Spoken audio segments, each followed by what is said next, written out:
Merci, professeur Essuie. Je, je salue tous les participants. Nous allons voir maintenant quelles sont les caractéristiques du virus. En fait, il est plus juste de parler des virus grippaux ou des virus influenza, au pluriel.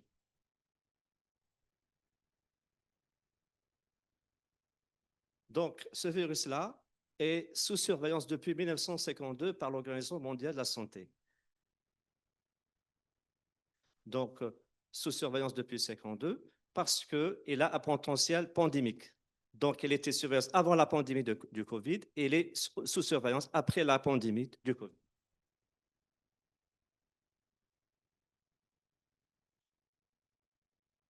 Donc, voici le virus au microscope électronique. Il est grossi des centaines de milliers de fois. Le virus grippal appartient à la famille des orthomyxoviridae. Donc, c'est une famille qui se présente un virus enveloppé. Donc, enveloppé, mais il peut rester infectieux une semaine à 20 degrés et un mois à plus 4 degrés. Le génome de ce virus est un virus ARN segmenté, c'est-à-dire les gènes sont séparés dans des segments différents. Il y a 8 segments. Il faut retenir qu'il y a deux glycoprotéines majeures importantes, l'hémagglutinine, qui sont donc incorporées dans l'enveloppe, qui sont incorporées dans l'enveloppe, l'hémagglutinine H et la neuraminidase N. L'hémagglutinine induit la formation d'anticorps neutralisants. C'est pourquoi elle est la cible des vaccins antigrippaux. Donc, on décrit quatre types quatre types de virus grippaux, A, B, C, D, selon l'antigénicité des protéines internes, mais deux types qui ont un intérêt médical, c'est le type A et le type B. Donc, le type A, à son tour, se subdivise en sous-type H et sous-type N. Donc, on décrit jusqu'à maintenant 19 hémagglutinines, du H1, H19, et 11 types de neuraminidase. Alors que pour le B, on décrit plutôt deux lignages, le Yamagata et le lignage victorien.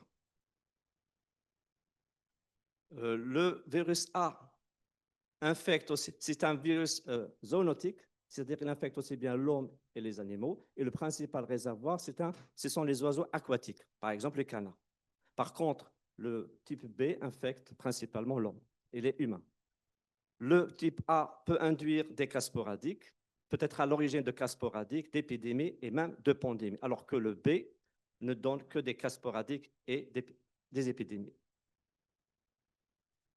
Donc, au final, il y a 3 virus grippaux qui circulent d'une façon saisonnière chez l'homme, un variant H1N1, un variant H3N2 et un variant du virus B, un ou deux variants du virus B.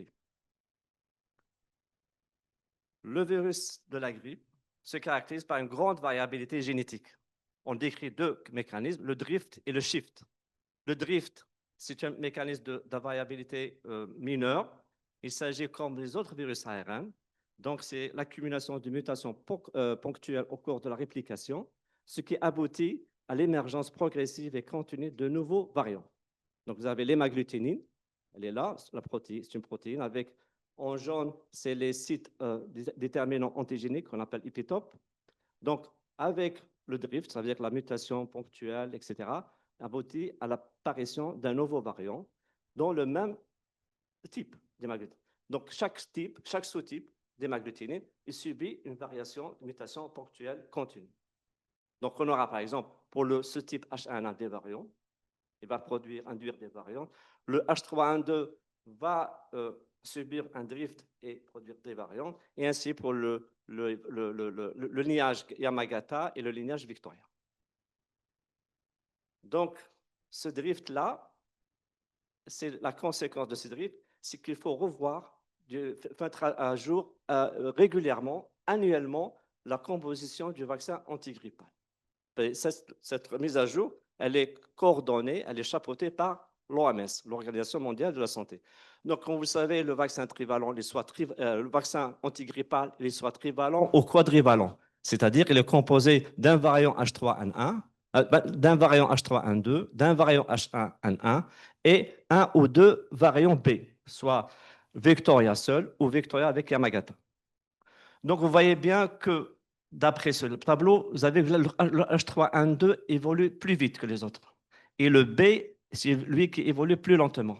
Et vous remarquez que le H1N1, depuis 2009, celui qui avait donné la pandémie porcine de 2009, il est devenu saisonnier, c'est lui qui varie depuis 2009 jusqu'à maintenant. Et on voit la composition, par exemple, de cette année grippale 2025-2026 pour l'hémisphère nord, dont nous dépendons. Donc, le vaccin, le variant qui a été retenu, H1N1, n'a pas changé par rapport à l'année dernière. Le B vectoriel n'a pas changé. Le Yamagata n'a pas changé. Le seul qui a changé, c'est le variant H3N2 par rapport aux années précédentes. Et il y a un autre mécanisme de génétique de virus, le shift. Le shift, c'est carrément remplacement de l'hémagglutinine et ou de la neuraminidase par une autre hémagglutinine ou neuraminidase différente, ce qui aboutit à l'émergence d'un nouveau sous-type qui est potentiellement pandémique. C'est ce qui fait la dangerosité du virus grippal. C'est ce potentiel pandémique.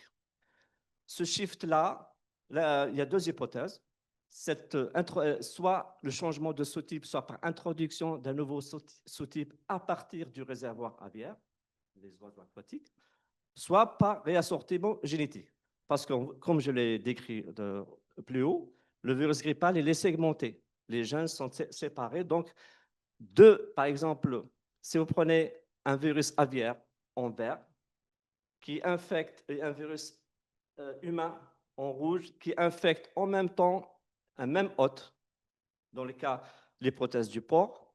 Pourquoi le porc? Parce que le porc, au niveau de sa trachée, il possède les deux types de récepteurs, des récepteurs spécifiques au virus humain et des récepteurs spécifiques au virus aviaire. Ce qui fait qu'il peut répliquer les deux virus et quand ils se répliquent dans la même cellule, ils peuvent échanger les segments, ce qu'on appelle le réassortiment génétique. Il peut ressortir donc un nouveau virus qui a un potentiel pandémique. Voilà. Donc, si on fait l'historique des pandémies du XXe siècle, donc la pandémie de 1918, c'était H1N1. On estime entre 20 et 50 millions de morts. Quand même, c'était la plus grande pandémie de tous les temps. Et là, l'hypothèse, c'est que le virus H1N1, il a été introduit directement à partir du réservoir aviaire, ce qu'on appelle le spillover. C'est la même hypothèse pour le corona.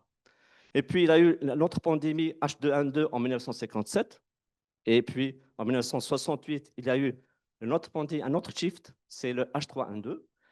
En 1977, il y a eu réintroduction du H1N1. Et puis, nous sommes arrivés à 2009, c'est la première pandémie du 21e siècle.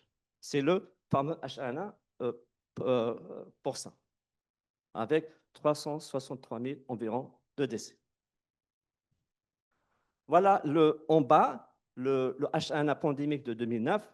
Les couleurs, ce sont les segments, les gènes, parce que le virus grippal, son génome est un ARN segmenté. Il a 8 segments. Donc, vous voyez qu'il y a plusieurs couleurs. Il y a la couleur verte, rouge, grise et bleue. Et bien, sur les 8 segments génétiques, il y a un seul qui est d'origine humaine, le bleu, qui provient de H3N2 humain. Les autres, ils proviennent soit de la réassortiment entre les virus aviaires et les virus porcins. Porcins classiques, ça veut dire nord-américains et asiatiques. Il y a des virus H1N1 eurasiatiques, ça veut dire retrouvés en Europe et en Asie. Donc, les réassortiments de ces différents virus ont abouti à la fin au H1N1 pandémique de 2009. Donc, vous avez l'origine, elle est multi. En conclusion, les virus influenza évoluent constamment. L'importance de la surveillance virologique pour la mise à jour des vaccins. La grippe saisonnière peut être grave chez certains groupes de population. La meilleure prévention, c'est la vaccination annuelle. Et je vous remercie.